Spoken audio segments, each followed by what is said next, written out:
Assalamualaikum warahmatullahi wabarakatuh. Bismillahirrahmanirrahim. Alhamdulillahirabbil alamin. Allahumma shalli wa sallim ala sayyidina Muhammadin wa ala alihi wa sahbihi ajma'in, amma ba'du. Sahabat Gema Nusantara yang dirahmati Allah Subhanahu wa taala, pada episode kali ini insyaallah saya akan membagikan sebuah faedah yang sangat agung, yaitu tentang fadilah serta khasiat membaca surah Yasin sebagai wasilah untuk memohon kepada Allah Subhanahu wa taala agar kita diberi kemudahan oleh Allah Subhanahu wa taala untuk segera dapat melunasi hutang-hutang kita, terutama yang berkaitan dengan rizki dan masalah kelunasan hutang akan segera Allah kabulkan. Dalam menyampaikan penjelasan berikut ini, saya mengutip keterangan dari sebuah kitab, yaitu Mujarrabatud Dairabi Al-Kabir, di mana kitab ini disusun oleh Syekh Ahmad Ad-Dairabi rahimahullah. Dalam kitab tersebut diterangkan, Bismillahirrahmanirrahim. Qala al-muallif rahimahullahu ta'ala wa nafa'ana bihi wa bi'ulumihi fid dharaini amin. Wa min khawasiha, dan diantara beberapa khasiat membaca surat Yasin,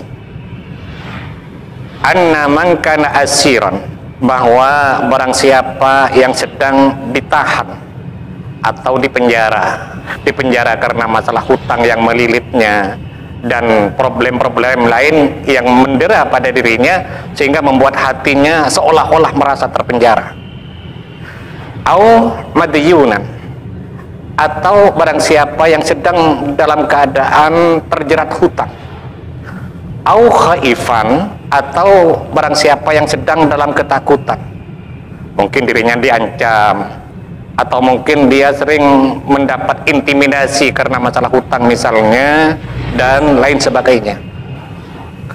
Wa qara'aha thalatha marratin, dan yang bersangkutan itu langsung membaca surat Yasin sebanyak 3 kali, infakkah, maka akan terlepas masalah itu. Wa amanah, dan dia dalam keadaan aman, diselamatkan oleh Allah Subhanahu wa taala.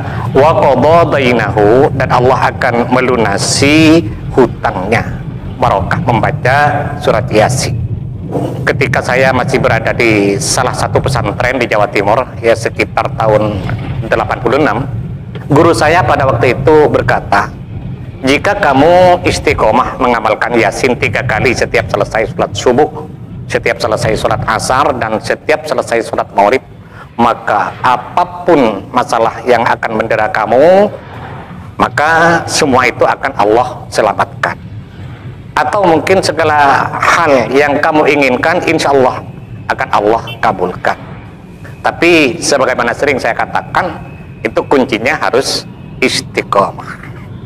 Itu yang pertama. Kemudian yang kedua, dalam kitab ini diterangkan, wa kadza fi jami'il muhimmat, begitu juga Yasin ini sangat mujarab sekali untuk menggapai berbagai macam keinginan.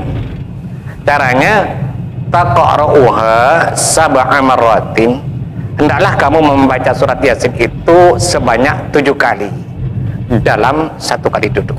Wa taqra'u hadzal du'a sab'a marratin, setelah selesai membaca Yasin 7 kali, lalu ditutup dengan doa berikut ini sebanyak 7 kali.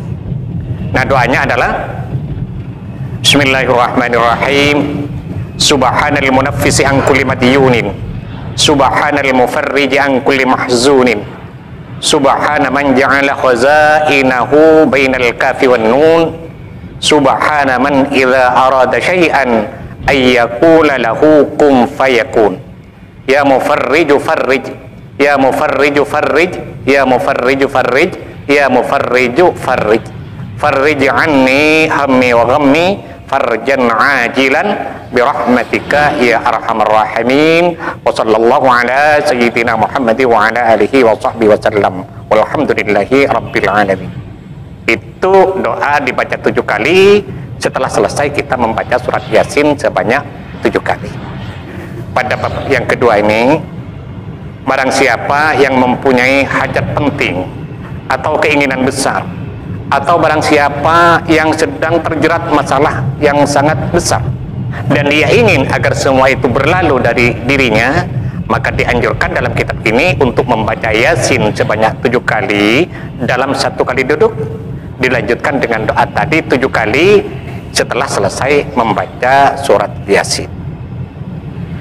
Kemudian yang ketiga, dalam kitab ini diterangkan, wa min khawasiha annaha idza quri'at 41 marratan fi hajatin qudiyat hajatuhu kainatam makanat. Dan di antara khasiatnya membaca surat Yasin, annaha idza quri'at 41 marratan, apabila surat Yasin itu dibaca sebanyak 41 kali fi hajatin, dalam satu hajat, dalam satu keinginan besar misalnya, dan 41 kali itu dibaca dalam 1 kali duduk, qudiyat hajatuhu, maka hajat itu pun akan Allah kabulkan kainatam makanat, apapun bentuk hajat itu, apapun bentuk keinginannya. Nah, sangat baik sekali untuk yang kedua dan yang ketiga ini, sebelum kita membaca surat Yasin, baik yang 7 kali tadi maupun yang 41 kali ini, sebaiknya kita awali dulu dengan sholat sunat hajat 2 rakaat. Usolli sunnatal hajati rakaataini lillahi ta'ala. Nah, setelah selesai sholat hajatnya, lalu kita membaca istighfar 3 kali, astaghfirullahalazim alladzi la ilaha illahu hayyul qayyum wa atubu ilaih, itu 3 kali. Nah, setelah selesai dilanjutkan dengan sholawat 3 kali, Allahumma sholli ala sayyidina Muhammad wa ala ali sayyidina Muhammad.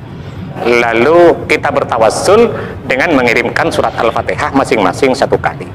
Pertama kepada Nabi besar Muhammad SAW 1 kali, kemudian yang kedua kepada kedua orang tua kita 1 kali, yang ketiga kepada semua guru-guru kita 1 kali, yang keempat Fatihah dihususkan kepada semua pemilik ijazah dari amalan ini, dan yang kelima Fatihah untuk hajat kita. Misalnya, ya Allah, mudah-mudahan dengan barokah surat Yasin ini Engkau berkenan untuk segera melunasi hutang-hutangku, Al-Fatihah. Atau misalnya, ya Allah, mudah-mudahan dengan barokah surat Yasin ini Engkau berkenan untuk memberiku harta yang banyak dan barokah, Al-Fatihah. Dan lain sebagainya, tergantung dari hajatnya yang bersangkutan. Nah, setelah selesai, lalu kita membaca surat Yasin sebanyak 7 kali atau sebanyak 41 kali, tergantung dari mana yang mau kita pilih. Setelah itu kita tutup dengan doa tadi sebanyak 7 kali. Selanjutnya dalam kitab ini diterangkan, wa amma qauluhu ta'ala salamun qaulan mir rabbir rahim. Adapun firman Allah salamun qaulan mir rabbir rahim, itu ada dalam surat Yasin. Famin khawasiha, di antara beberapa khasiat dari ayat salamun qaulan mir rabbir rahim ini, liqadha'il hajati, untuk menggapai berbagai macam hajat. Caranya taqra'uha alfan wa arba'ami'atin wa tis'atan wa sab'ina marratan. Maka hendaknya ia membaca salamun qaulan mir rabbir rahim sebanyak 1479. Nah, ketika yang bersangkutan mengamalkan dengan jumlah sebanyak itu, dan itu hitungannya harus pas, maka dalam kitab ini diterangkan yahsulul matlubu, maka semua yang diinginkan itu akan Allah berikan. Sebelum membacanya, kita awali dulu dengan surat hajat dan tawassul seperti yang tadi saya sampaikan. Sahabat Gema Nusantara, mungkin ini yang bisa saya sampaikan pada episode kali ini. Mudah-mudahan ada manfaatnya dan semoga bisa menjadi amal jariah bagi saya. Amin amin ya mujibas sailin. Bagi sahabat yang berkenan untuk mendukung channel ini, sangat baik sekali bagi sahabat untuk menekan tombol subscribe dan loncengnya agar para sahabat tidak ketinggalan setiap update terbaru dari video yang ada di channel ini. Sekian, terima kasih. Wallahul muwaffiq ila aqwamit thoriq. Wassalamualaikum warahmatullahi wabarakatuh.